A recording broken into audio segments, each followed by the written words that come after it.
Well, hello. Hello, hello. How are you, Gerald? I am doing well. I am doing well. I'm very Awesome. excited about today with the book being launched and Oh, having this conversation. I know we had John on. I think he's going to join back on. And sure. but while he's joining, I'd like to take this time to share a little bit about the story of his Symphony of Choices. And A Symphony of Choices is a business novel.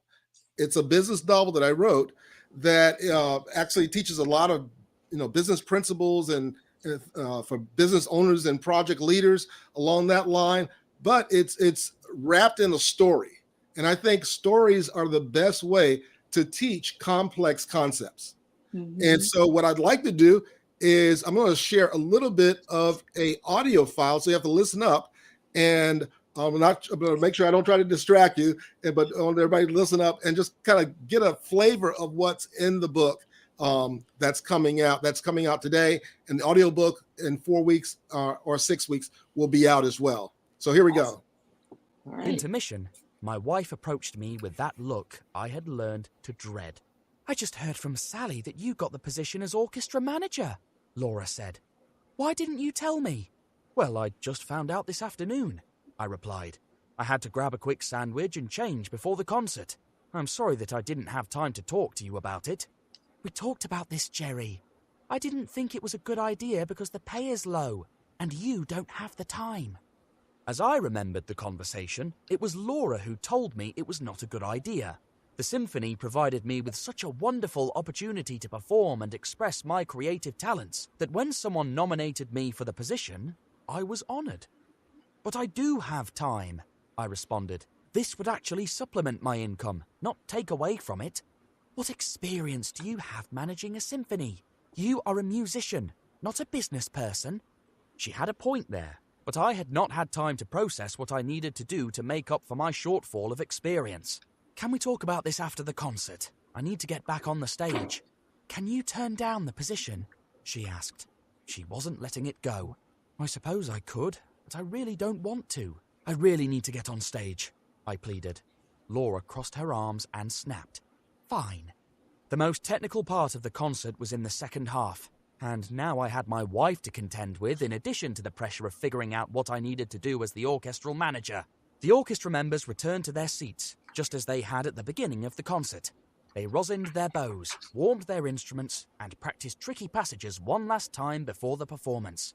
As the maestro took his position on the podium, a thought occurred to me. In college, I had taken some business classes, and there was a teacher, Carl Richardson, who had left an impression on me.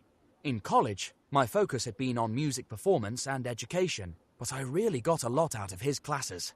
He might be able to give me some advice on how I would manage the orchestra and all of the things I needed to accomplish this year. I made a mental note as the maestro raised his arms, ready to give the orchestra their downbeat. All eyes were locked on him, and everyone was holding their breath, including the audience. The baton in his hand reached upwards and then down, and the orchestra began to play. It was amazing how much control the conductor had over the orchestra. He decided the tempos and the volume. He gave people cues on when to come in. All of this was accomplished with his hands, arms, facial expressions, eye contact, and even his posture. He managed the music, and I thought as the music flowed before my eyes that I needed to be a conductor in my own right as the orchestra manager. At intermission, my wife approached me with that look I had learned to dread. I just heard from Sally that you got the position as orchestra manager, Laura said. Why didn't you tell me? Well, I just found out this afternoon.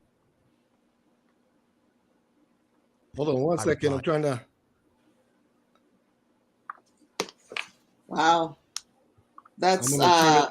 I'm going to turn it down because that's what I wanted you to hear, and so it brings us to a point where you really get a feel for what's happening in the story. yeah, he had a lot of balls in the air, a lot of things that he I was think we're looking at. good. Let me Yeah, make sure nothing comes back on here. I think we're good. cool. Celeste, you were getting ready to say something. Yeah, I just said he was just talking about so many different balls he had in the air. He had this wife, he had the musicians, Exactly, he had exactly. And you the you different think about pieces. it, that's how most of us are, right? I mean, Mhm. Absolutely. Go ahead. Can you hear? exactly, exactly. And that's basically how life is. You know, and that's why I wrote the book that way, was to teach a business lesson, but really to share it as a story, because we can all relate to those kinds of stories. We can all relate to that situation where you have a new job, you have, you know, pressures with family. You know, anytime you change careers or change a job or change anything, you're impacting other people, and they may not be totally open to that change as you're going through it. And so I wanted to bring a lot of those kinds of things out as well. And so, but before I go on more about the book, I really want to make sure that I let people know who you guys are for joining me. My name is Gerald Leonard. I'm the author of A Symphony of Choices, the book that John Wiley and Sons published today, and I'm really excited about it. It's been a long journey of identifying the right stories and the right uh, content. And there's a copy of the book there, and Mhm. always up in the upper hand corner, there's going to be a QR code if you want to just scan that for later to go. That'll take you to where you can take a look at the book on Amazon. But you know, it's really a journey. And one of the things about a journey like this, it requires a team. John has been with me from the beginning and inception of this book. Celeste has come on a little bit later on, but she's a critical part of my team. And so I just want to let everyone know who's on the screen with me. Well, John Kramer is an acknowledged published expert. He's helped Jack Canfield with Chicken Soup and Stephen Covey with the 7 Habits. He is, I think, been in the publishing business for over 40 years and has tons of experience. And something else about him, he's a really good guy. I love hanging out and talking with him. We laugh. We always have a good time talking. But he is a very smart guy. He's published one of the books that became the quintessential book marketing book, 1,001 Ways to Publish to Market Your Book. And that's really, you know, set him on the map. And again, he did that years and years ago. Gerald, let me The next interrupt you. person I want to introduce Let's is talk. Celeste Johnson, Hey, and Gerald. she is a keynote speaker, a trainer, conference and seminar and meeting trainer. And she's spoken literally all over the world: Africa, Dubai, Singapore, South Africa, Ghana, Japan, Canada. But one of the things that's really inspiring about her is that she's worked with Les Brown and really helping him with booking his speeches as well, but also speaking on stage and singing on stage with Les Brown. And so, and here's a lesson that I can just share: when you're putting together a team, go for the best. Try to grab the best people that you can get your hands on. Celeste, Awesome. John. Hey, we're so glad. I know I am very Yes, excited. I'm sure John is yes. as well, that you invited us to be a part of it. Your check your system too, because I'm hearing kind of going in and out a little bit. I Say don't that know again. if everyone's feeling that a bit, but I did want to say this about you. You say you want to make sure you're working with the best, and we definitely have the best when we talk about you. We're so excited about what you do and what you bring to the Celeste, is table. there As something? yeah, can you hear me? You can't hear me? There's a lot. Can you hear No, me, I John? can I can hear you fine. Can you hear the Um, issue with I Gerald? know that Gerald has a little issue with going in and out, Yeah. Yeah, and I'm not sure he can and hear right us that now well. he's frozen. Yeah. Yeah. Gerald, can you hear us? Oh my. I'm not sure. Everybody, we're trying to having some technical difficulties, but we Okay. want to work that out. I don't know if we need to go out and come back in. That might be what we have to do. Don't see any comments right now. No, I can hear you. You can hear? You were frozen for a little bit. And Uh-oh. now you're Oh, just he's a circle. he went away. Oh, maybe he's going to come back in. Oh, So no, what he we'll do, disappeared. he'll come back in. In the meantime, it's a wonderful thing that John and I have had the privilege, of course, of working with Gerald. And as he said, John has had a longer run, but certainly we value what he brings to the table as a professional musician. I've learned so much from him. And as he said, I have a lot of fun talking to him. And now you disappeared. I know I can bring me Oh, back in, oh, and I there. think you can bring him in. We can do that. Okay. Are we Hey, back now? Yes, we're back. yes. So Okay. can you hear us? The world of technology. I know. Yes, I can. Can you hear us? Okay, good. Yes. So John and I were just preaching Is this good? your accolades I about can, who you yes. are. Yeah. I think there's a delay though. John, you want to Excellent. add Excellent. anything? So is there still a delay on my side? There seems to be a little bit of a delay when you respond to what we're saying. Okay. Let me check something here. And Celeste, while he's checking things, I would love for you to introduce Gerald and his book a little bit more. Okay. How about now? We think it's okay. In the meantime, I'm going to speak a little bit more about you and see if you can actually hear me in real time. How about that? Is that good? Yeah, I'm hearing you good right now. Excellent, excellent. Well, we just want to reboot here. As you know, the best laid plans they go awry, but when it happens, you just keep pressing on. So technology is a wonderful thing. It allows us to speak to all of you right now, and that's a wonderful thing. Now that we're back in sync, I do want to make sure you know what we're here to talk about, which is Gerald's release of his book, A Symphony of Choices. Today's the big release date. It's a fantastic book. And I think the best thing about it for me, one of the things that I love most about it is what Gerald brings to the table uniquely. Many of you may know, some of you may have no clue, but he is a professional basis, a musician, has been recording and in the music industry for some period of time. And then he's shifted over to being in project management and performance management, and he has all of these skill sets that he blends now in a way that makes it palatable, makes it easy for us to understand how we can apply these principles in our day-to-day lives, in our workplaces, and to do it with a twist of looking into the world of music. And this particular book, A Symphony of Choices, is a play of words, but it is a parable. It's a parable, which is a story form, and it really talks about a concert series that is being saved by using the principles that Gerald talks about. And it's just fascinating. I love it. And so, Gerald, tell us more about how you came up with this idea and how you put it together and why you think it's really good to package the skill sets that we need in a parable format, because that's not normal for a lot of business books. Talk with us about that.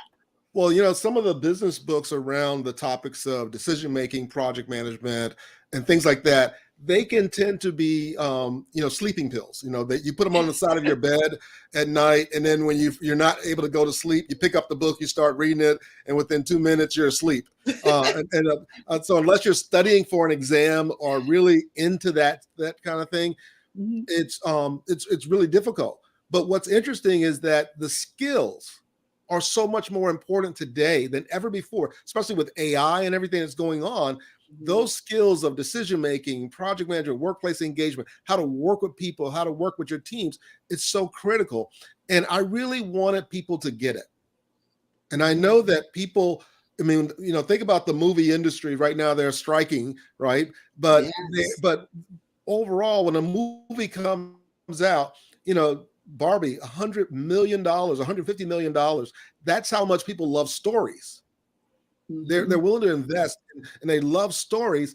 And so I thought, I love stories. And I think I've learned some of the best lessons from reading or listening to books that were story based or watching a movie that had an amazing principle. And you learn more than just the core concepts. You learn the little nuances of how did that person deal with this? What was their mindset? What did they do? How did they talk to themselves?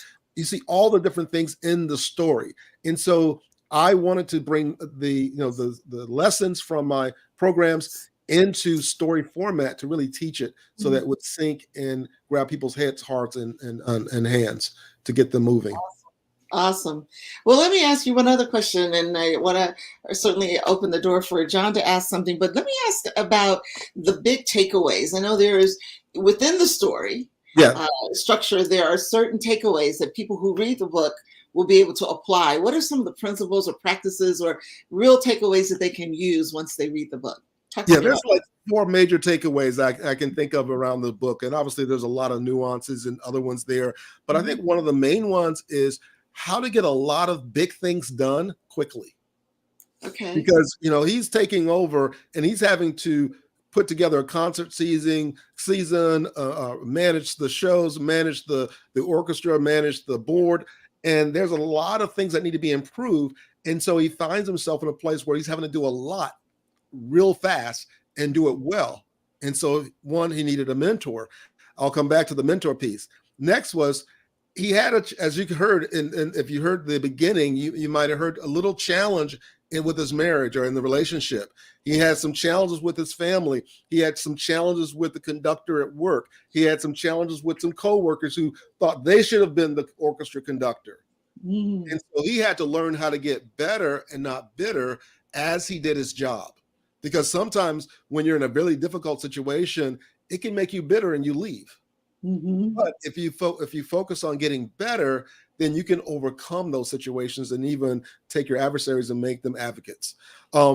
It's really not about just going through things. It's about growing through something. I think that's something that you see in the book. As he's going through the process, he grows himself. And he grows himself through the 4th thing, which is finding a great mentor. And as a musician, that's something that I learned early on as a kid. If you really want to get good at something, go find a really good teacher or coach or mentor. And because they're going to teach you the lessons, you go home and practice, they'll show you what to do, what not to do. And really finding a great coach or a mentor is like getting on the HOV lane in your career or for your success. I love that. I love that quote. I heard you say that once before, and it's so great. Mentorship is like HOV lane to success, and people can certainly relate to that. And it just helps you fast track. It helps someone along the way that you can ask questions and you can bypass a lot of detours and other people. Yeah. And notice that in the HOV lane, there's always 2 people. It's not one. You can't go by yourself in the HOV lane. That's against the law, right? But so you have to have somebody with you, and hopefully that person that's with you knows a lot more about what you're trying to do than you do, and they can help you get there faster. That's an important point right there. Exactly. It's something that in business and in life is that things work better when you've got teammates. Exactly.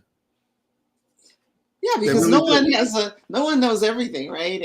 And so if we use our best, we connect with someone else that's better at something that we're not that good at, but being able to coordinate that, right? To be that orchestra leader or manager, to be able to do that is really smart for sure. Right, exactly. And one of the things that I love about being a musician is that when you're playing music with others, you get instant feedback. You get instant feedback on your own playing, but you get instant feedback, even nonverbal feedback, because you're playing something that somebody looks at you and go, what is that? Okay, don't do that. Stay within the lines and play your part. But if you do something really good, you get that other look and it's like, what was that? Like let's do that again. And a lot of those nonverbal cues. And so again, working with someone, you get really good feedback. And I think it's really, really important to share that feedback with each other, help each other. And in really good business teams, you do the same thing. And that's my experience of being in really good business teams as well. Talk to us about from the perspective of being in a band and how you have the basic melody of a song, but you improvise differently, and each night it can be a little different. Talk to us about how that works in the music world and in the business world. Okay, let's take a 12-bar blues. It has a standard format, structure of how you're going to play the song, but how you're feeling that night, what you experienced during the day, how'd you practice or whatever, that's going to influence your performance. Also, as you're playing the melody and you're playing the song, the first night it may sound the same as the second night, just that first part. But then when you get off into the solos where everyone takes their own interpretation of the song, Mhm. they may pick up from where you left off from your solo. And Mhm. so you may have done something different that second night. And the next person who's up for a solo, they may go, wow, I really like that motif or that melody that you just played. I'm going to use that and build on it. And next thing you know, the whole band is kind of like in this rhythm or vibe where they're just going down this road. And I picture it as guys or a team or a band sitting in a car, and they're all taking a trip. And they're looking, going, hey, look at that. And someone's playing, and there's some mountains, and there's this, and there's that. But they're doing it together, and they're connecting, right? They're Mhm. really connecting with each other. And again, it's from my experience of being a musician and being a business consultant, really good business teams have that same vibe and flavor of being a musicians, because they're really good at what they do individually, but when they come together, they're courteous, they're sensitive, they're respectful with each other, and they give each other feedback, and they listen, they're sensitive, and it's like playing. It really is. It's like playing in a band. It's And sort the of like goal is project managers really do help bring out the best in each team member and Yes, help them and enable them to uh, extemporaneous, think of things and have different ideas that exactly. contribute. Exactly. And throughout the book, you see Jerry, and Jerry Hall is the name of the person who the main character of the book. And you see him, taking all these lessons that he's learned from music, but also the lessons he's learning from Dr. Richardson, who's coaching him on the business aspects.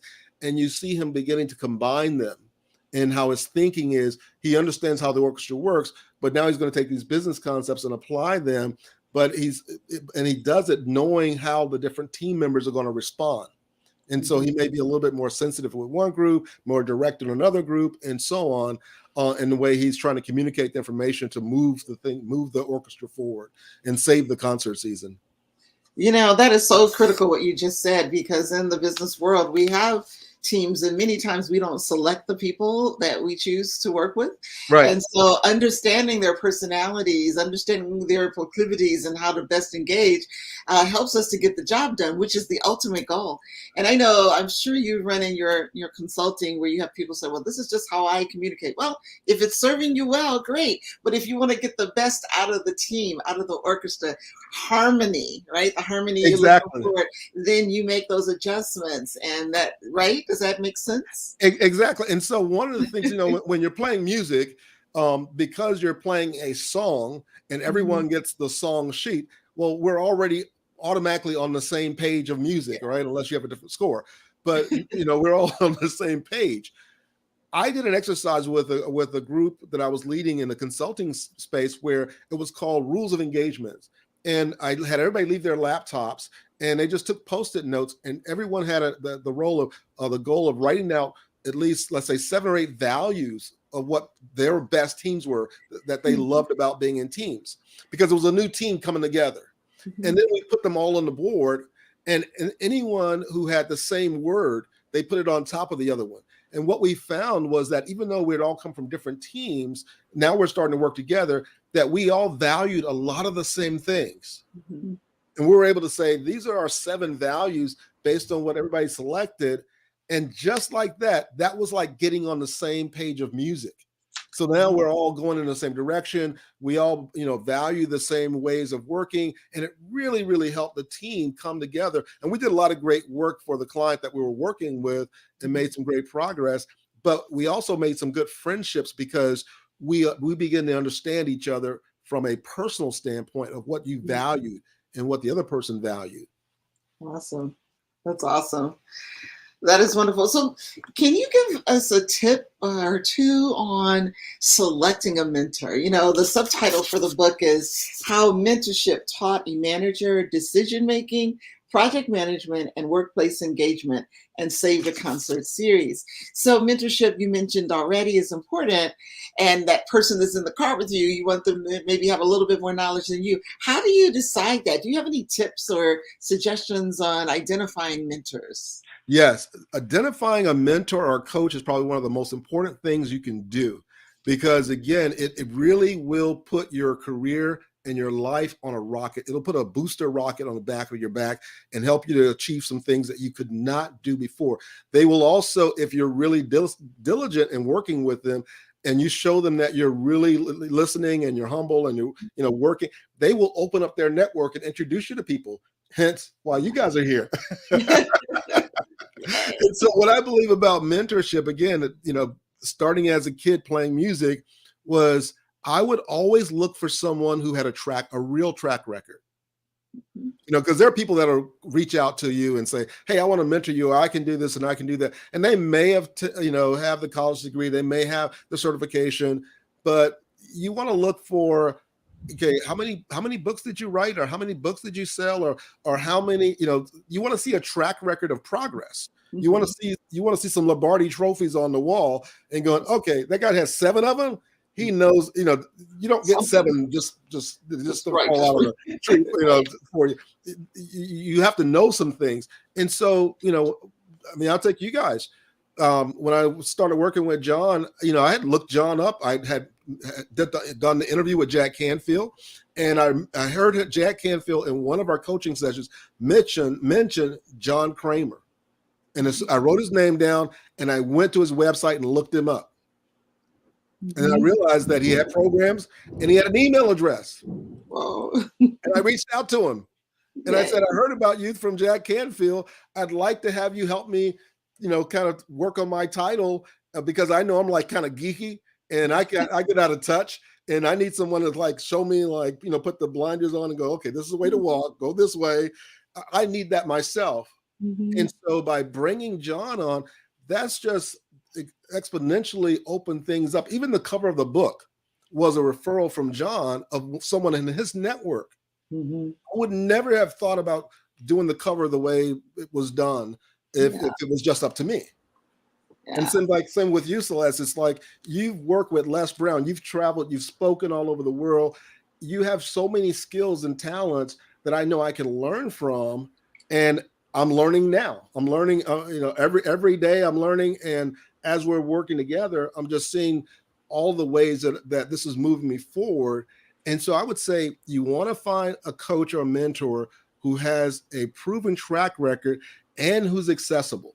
Now, I'll say this. You also may find that, let's say if that mentor or person has passed on, they can still mentor you, because if they have that track record, they've written books, they've produced things, they've done things that you can listen to their recordings, you can read their books, you can study their materials, and they can virtually or kind of mentor you without having to be around them. And that's also something that I've done with musicians, artists, writers who are no longer here. I've studied their work. I've read their books. I've copied their materials to understand what's going on with it, playing their songs, how do they play things. All of those things are available to us. And I think when I was listening to you, all of that is so critical. Thank you for those ideas. Well, what's really at the core, the person has to be coachable too. That's one thing you really are. I mean, you can be brilliant and you do a lot of things right, which is great. We all have something we bring to the table, but we also can always learn, what you just said. But we can't learn if we're not coachable. We can't stand in our own power and expect that we know everything. I don't Exactly. know. Exactly. Exactly. Because one of the things I've learned is the more I learn about a particular area is the more I realize I still don't know. I know. Right? Because in certain disciplines, there's just, pretty much all the disciplines out there, there's just such a depth to becoming an expert. Mm-hmm. And when we think we've kind of like got it all figured out, then we really are beginning to derail ourselves. And so I would just say also, find that great mentor, but then for yourself to just to be a constant learner. And even if it's I mean, winning the Kentucky Derby, you don't have to be a mile better. You just have to be a nose better. Mm-hmm. Right? You just have to be a nose better. And so sometimes they can give you input and insight or tweak something that you're doing to help you become a nose better. Yeah. If you're just joining us, I know we've been talking for a little bit, but we're talking to Gerald J. Leonard and his new book, The Symphony of Choices, how mentorship taught a manager decision-making, project management, and workplace engagement, all those things that we need in the workplace today. And I'm excited about reading it all. I've started it. I haven't finished it all, but I'm really excited about what I've heard already and or read already. And so what's another main takeaway that you might have as we start to wrap up a little bit? We want to give them a way to gather and get the book, but any last tips and tools or suggestions? Sure. I would say, the workplace engagement and understanding the culture. And that's one of the things that Jerry himself had to, because he was living in that environment. So he knew what was going on. But then working with the new management and working with his coach, he focused on the culture. And culture really begins with the vision and then that values chain of how people respond. But it also has to do with the stories we tell and the buy-in, getting people to buy in. Because if the team members don't buy in to the vision or the values, then you're not going to move things forward. But if you really want to get an engaged team, then allow them to build and buy in and help create some of the processes and things that are going on within your organization or your business or your projects or your band, or get them involved. And think about it, with musicians, we're constantly helping each other create something new. Right. And even in classical, we're helping create something new. And so that buy-in gets you to give your head, heart, and hands to the process and to the approach to move things forward. Awesome. I'm going to see if we can put the QR code on the screen. One of the things, Gerald, that I liked about your book is that it's a story. Yes. So it attracts the right brain, but you're also teaching things at the same time. And one of the neat things is how you summarize the main lessons at the end of each chapter. And I thought that was great that you're showing what the coach is teaching Jerry, and that helps you to actually communicate basic principles of project management. Exactly. And again, here's why having a great team is so important. As I was writing the book and coming up with the concepts, that wasn't one of the things I had on the plate in each of the chapters. But working with my team and my PR firm and just all the folks that are giving me input, they're like, these books don't do well in this category if they're just focused on the story, because the business folks want to know what's the business lesson. So by summarizing what Dr. Richards is teaching at the end of each chapter, and then summarizing at the end of the book, and then giving them an implementation plan of how to actually use it, that's gold, because now you can skim the book and get all the value and then go back and read the story and go, wow, now I got the experience and all the value. And that implementation plan came from an implementation I did with a major law firm, and it helped them become a really projectized organization, literally working with the C-suite down to the senior lawyers, to the management, to the team members in 5 countries and 14 offices. And it helped us move things forward. And even the project managers who are business analysts, when we finished, they all had their PMP certifications and become more technically savvy around project management, but it became a part of the culture. And that's what that implementation at the back of the book does. If you follow it, it will show you how to grow your culture to be an execution machine. And that's what it did for that organization that I was a part of. That is awesome. That is so valuable. That is so valuable. As you can see, we put the QR code in the corner of the screen, but I'm going to just flash it large. So get your cameras out, get whatever you need out to take a snapshot of not only the book, but this is the QR code for purchasing the book. We want you to do it. Get your copy right away and take a picture and pass it on to others as well, so that they can have an opportunity to get the book. So that's Symphony of Choices. A great cover. It's a great cover that you have there. So I want you to do that. And then the other thing, Gerald, that I want to just mention, you also go out and speak to audiences as well, right? This book is... Yes, I do. Yeah. And so we want to make sure that if there's anyone out here that may want to bring you in to talk about this in detail, to have your energy there, maybe even your bass, we don't know. My bass will definitely be coming, because what I'm doing now is and I've done this in the past, and I've done it on my TEDx, which is to integrate music into my presentations, where I demonstrate a lot of the concepts using music. And, because one, music just kind of moves everybody's soul and kind of gets you going and loosens you up a little bit and makes you have fun. But it's kind of like taking honey with some medicine. It makes it go down easier. It makes it so much easier to process. But yeah, without question. So I want to make sure that while you're talking, I just want to give you a second QR code for those that may be interested in him coming, sure, which I think would be fantastic. This is what you would do. This is another way you can go about doing that. So I think, is that right, Gerald? Did I have that's the one. That's the one for a handbook, and we can come back to that here's one. the speaking one. But that's the one. That's the speaker QR code. There you go. Codes galore. But this one, you see those fireworks up there? That's what'll happen to your audience when he comes. It'll be on fire. Excellent. And there's workshops that go along with it, as some coaching, as well as just the keynote speeches, or the overall programs. So there's a lot of things that can be done to help organizations, and really just kind of coaching some of the staff members, or the PMOs, or the business leaders, or the project managers, or the project leaders, really helping them. Because it's really not, even though I've been saying project this and project that, the book is really written that anyone in business, or running an organization, running a nonprofit, can learn, because these are universal skills. And I just chose this symphony because we've all either saw a symphony on television, or we've gone to the symphony, or we've heard a symphony at the doctor's office. And we can, we know that there's a lot of talent that goes into that, but we don't always know all of what goes into it. And so I kind of open up the back curtain, because a lot of that is based on one of my buddies who we and I kind of collaborate on some of this stuff. And he played the role of an orchestra manager. So we had some really good insights into what people really struggled with, and make sure that the content addressed those items. So if you're even in music, if you read it and you're in an orchestra, you're going to go, this is actually what happens. Yeah. Because we wrote it based on real world experience, and the things around the project and the business side.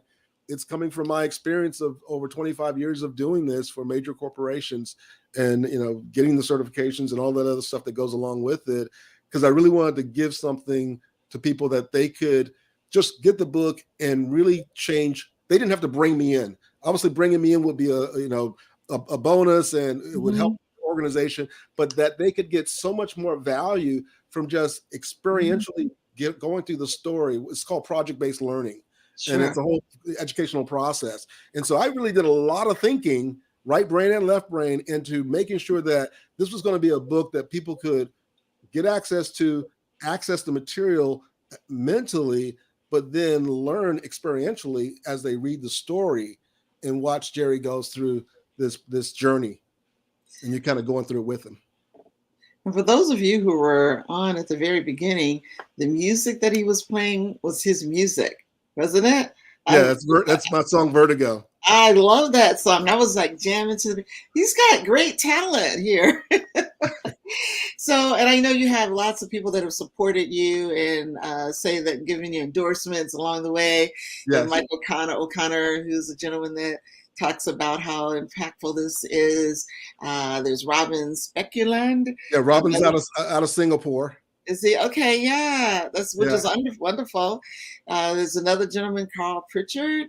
Carl Who, Pritchard was my model for Dr. Richardson. Carl Richardson. oh, So Carl and I go back, and he's been a mentor of mine for a long time. okay. So you use a little model in the book.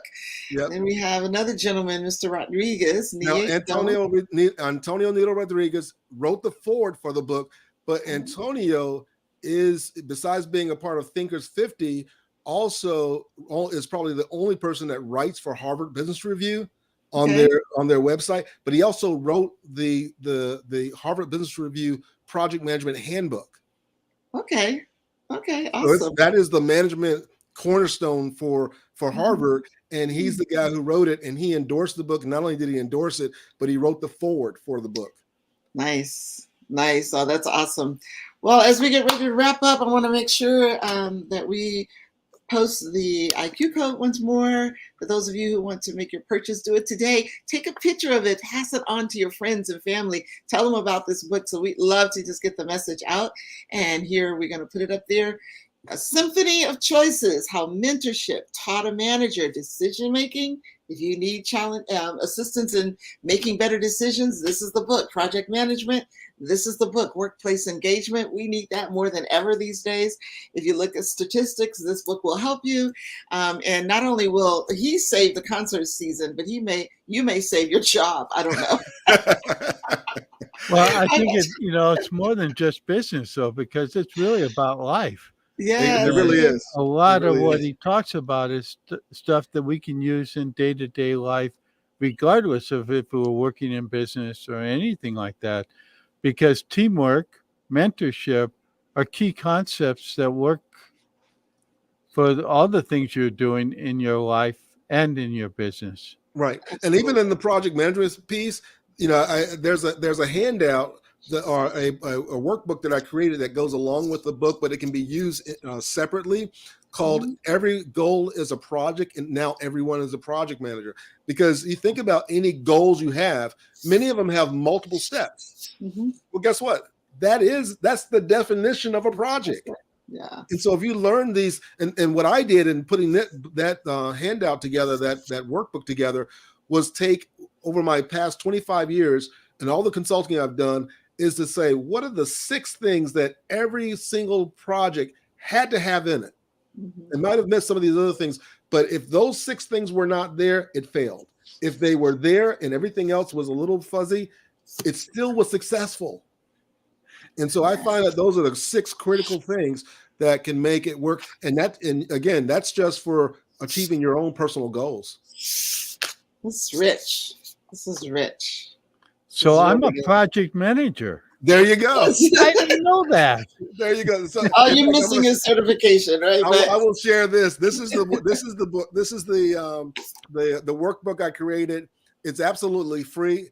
You scan the QR code. It'll take you to a website. You put in your name and email, and you'll get a copy of this, and it will explain the 6 principles, and it'll also reference different chapters in the book that you can then go and listen to or read the book and relate it to those chapters, and that'll even make it even more richer. But if you don't even go get the book and you just got this, it will help you to accomplish more in your personal and professional life. Wow.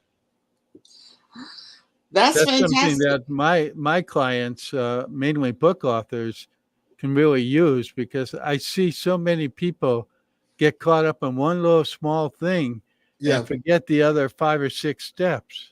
Exactly. And this helps you to think through the big picture, how to manage risk, how to pull your team together. And again, it's just some common sense things that you do in project management. And when after you kind of read through it, you'll realize these are things that are just kind of common sense that we do in life that, project managers kind of give them different titles. But if you want to be successful at accomplishing any goal, you need to do this stuff. And it's Symphony of Choices does the same thing. Exactly. It teaches all those steps. Exactly. Absolutely. Yeah, it's the fundamentals. You want to be a superstar. I always think about sports, right? before you can do all the fancy things, you need the fundamentals. And when you talk about those 6 steps, these things must be there. You may have Right. other pieces for unique projects, but fundamentally, you cross this T and dot this I, you'll be good to go as far as a foundation. That makes sense. So Yes, that's exactly it. That's exactly it. But Gerald, I thank you so much for allowing myself and John to join you and on this special day. It's Yes. awesome and it's exciting when you write a book and you birth the baby and it gets out into the world. And this is just the first of many, many, many days ahead. It's a fabulous book. I project it to be going around the world very quickly. So it's a delight that John and I have had a chance to share this first day, a meaningful day with you. Excellent. Well, I'm so glad you guys were able to join me with this and make, really make this event a lot of fun for me and engaging. And again, I really, from my heart to anyone who's listening and everyone who's out there, is just that this book was written to really make a difference in people's lives. Because to me, that's more important than anything else, is that people, have a book that they can really use and grow with, and it can really give them that experience and insight and make it accessible, because sometimes books are not always accessible, but I wanted this one to be accessible. Awesome. It's not boring like other business books. No, there's a lot of drama. There's a lot of drama. A great story that teaches everything. It's great. Excellent. Drama So guys, with purpose. yes. Well, thank you so much, everyone. I really appreciate it. And I want to wish everyone a good night and a good evening, wherever you are in the world, or good morning. And check out A Symphony of Choices. Check out the free guides. Listen to the audio again or the video again. Scan those QR codes, and you can download a number of things for free and check it out. And if you want to, even on my website, if you want to have a call, you can schedule a call with me. Yeah. All right, then. Cool. Thanks so much, everybody. Okay. Thanks, guys. I really appreciate it. Okay. Bye for now. Bye-bye. Thanks a lot.